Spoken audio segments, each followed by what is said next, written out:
Hey guys, welcome back to the Watches and Giggles channel. I'm Chris from Chicago. First off, as always, everyone, thank you so much for joining me today.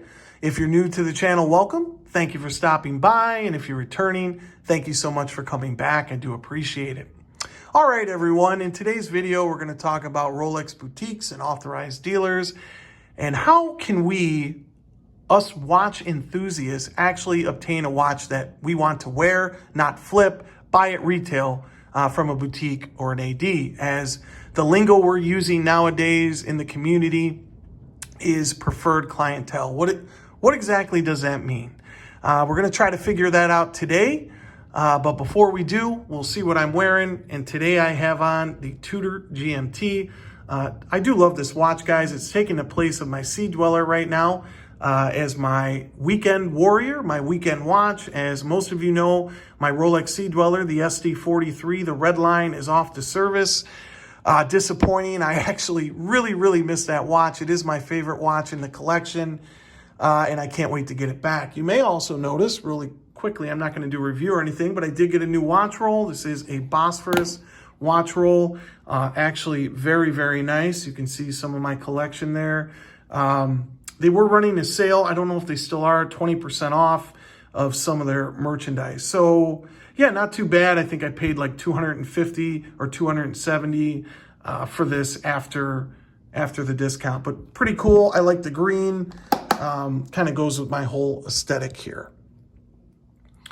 But all right, let's get into it. So preferred clientele at boutiques and authorized dealers, what does that really mean? Well, it really boils down to how much you're willing to spend. It's spending history is how you get to be a preferred clientele.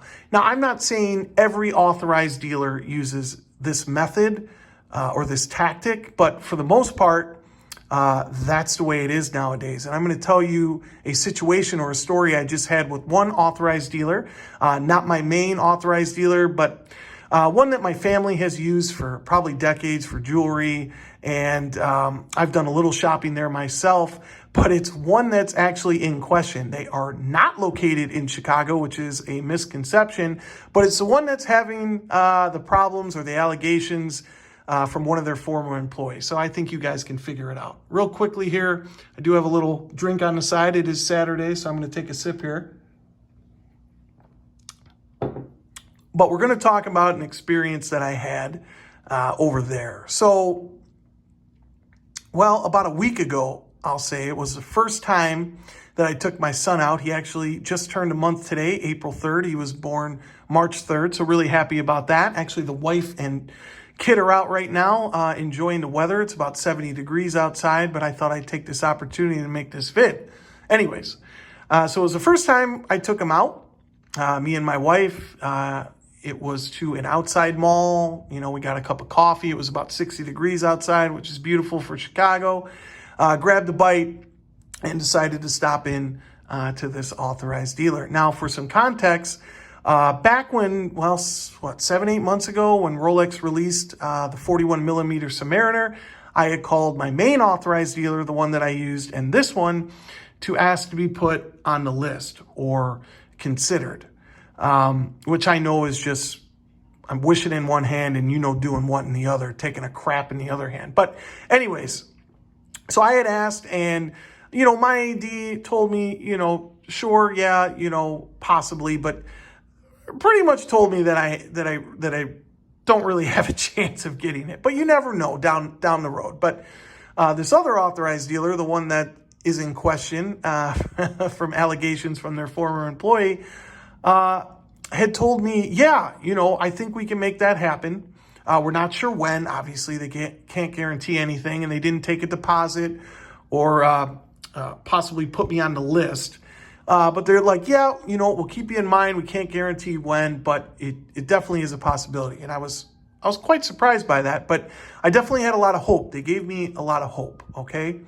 So now, I don't know, 5, 6, 7 months down the road, wherever we are now from when the other releases happened for the 41 millimeter sub, I stopped in there and talked to the person that I deal with, and we chit-chatted and caught up.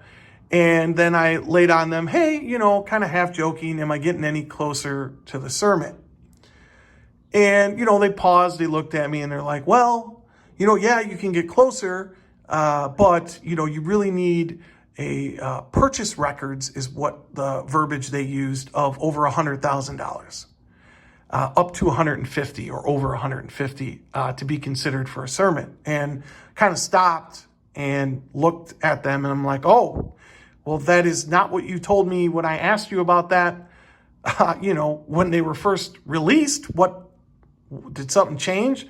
No, it's just demand is so high and, supply is not nearly enough for demand that we're just requiring certain purchase records to be able to be considered for one of these prestigious, handmade, luxurious Rolex watches. I mean, listen, to tell you I was pissed off at that point would be an understatement. I was furious because they gave me false hope.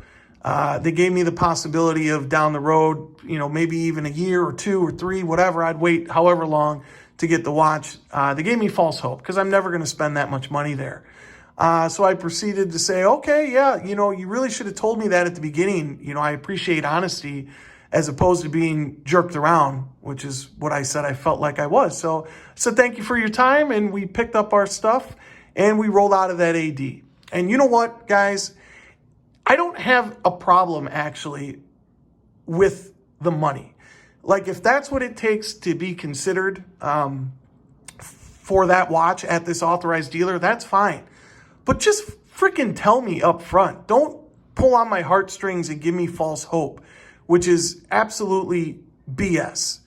And something that I unfortunately think happens a lot with boutiques and some of the bigger chain authorized dealers. Now, listen, I'm not saying every authorized dealer or boutique is like this, but I'm just telling you my experience that I had with this one, and it really comes at no surprise, which, the allegations that they're under. But, yeah, I was beyond mad. And some of you guys know this. I told you, in the close watch group and Discord that we have, but I was furious and pissed off. So what can we do as the punters and watch enthusiasts to get a Rolex at retail that we want to enjoy and love and wear? Not to flip, but to really enjoy it and love it, because there are tons of us out there. We're not bad people, but these authorized dealers are treating us like crap. And I'll tell you what, and I know authorized dealers watch this channel.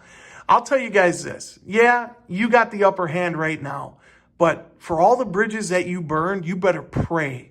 And I mean, get on your knees and pray that the shoe doesn't go on the other foot and this bubble doesn't come down, or Rolex prices don't come down where they're even maybe over 1,000 over list or 2,000 over list, or you can sell them even for a little less. If they go back, because it wasn't that long ago, 5-6 years ago, that you could buy a Hulk for $7,000 on the pre-owned market.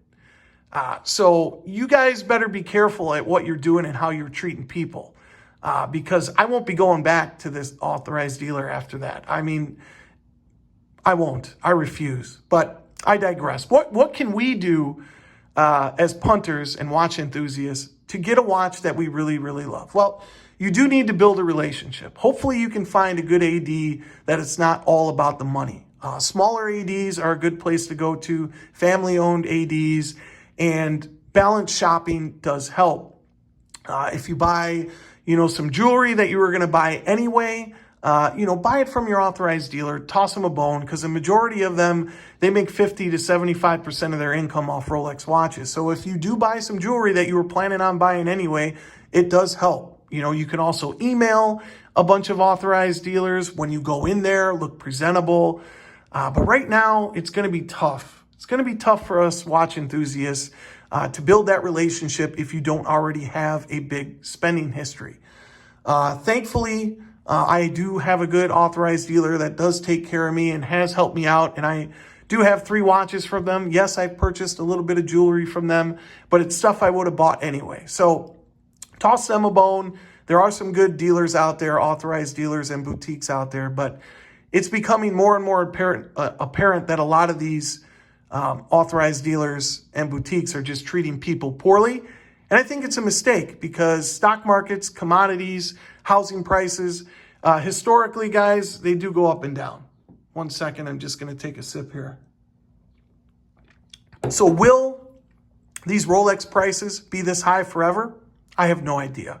If I'm going to take an educated guess, I would say no. And at some point they are going to come down, as we will have a correction in the market. And there are corrections in a lot of markets, like I just previously stated. So unfortunately, guys, it's going to be hard for you to get that watch from your authorized dealer if you don't have a relationship or a big money grip and a preferred client. But I do wish you guys luck. I do wish you guys health and happiness, and I hope you do acquire the pieces that you want to obtain. Anyways, that's going to do it for today, guys. I'm looking forward to April 7th to see what Rolex does. Fingers crossed they give us some good stuff. And I'll talk to you guys next time. Take care.